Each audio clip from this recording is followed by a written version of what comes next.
Ka Rotary Club Jowai, kala Pynkup burom ya ugelfat pada batar yang lamat na kebenta ki kambakrau jengki kum kibria ki bala aisap kerpang da ublay.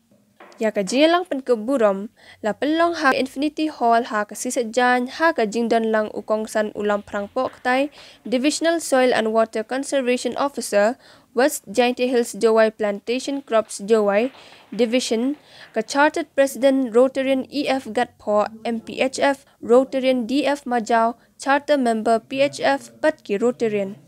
Katu kade syapang kini kiriudan sab Ugelfat pede uday ubri ubadan kasab ha kaliang ban outdoor ha kalentang sculpture bat uday unong songsnong kadong chiliang raj Jowai katba utariang man lamat uday ubadan sab ha kaliang karukom sumar ni ay dawaI kynbat ubana kathan amlaram.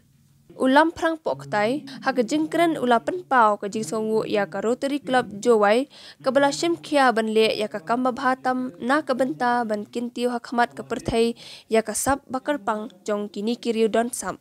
Ula kitbok kidruwang bakin nangla ban penjanai syu ya ka sab jong ki ha kidur kirukam bapher. Ya ka jingalang lapanyat da Rotarian Samehi lalu President Rotary Club Jowai Rotarian SK Lato MPHF ula ai ki kentin pedang burom ya ka khana lingkot jong ka Rotary Club of International lapan sengau da Revenue nong tudu Director Vocational Service bat ka Chartered President Rotarian EF Gatpo MPHF kala ai ki kentin ai mensiam ya ka jingalang lapan kut da ki kentin ai khublai na Rotarian Debor Mitoy President-elect Rotary Club Jowai.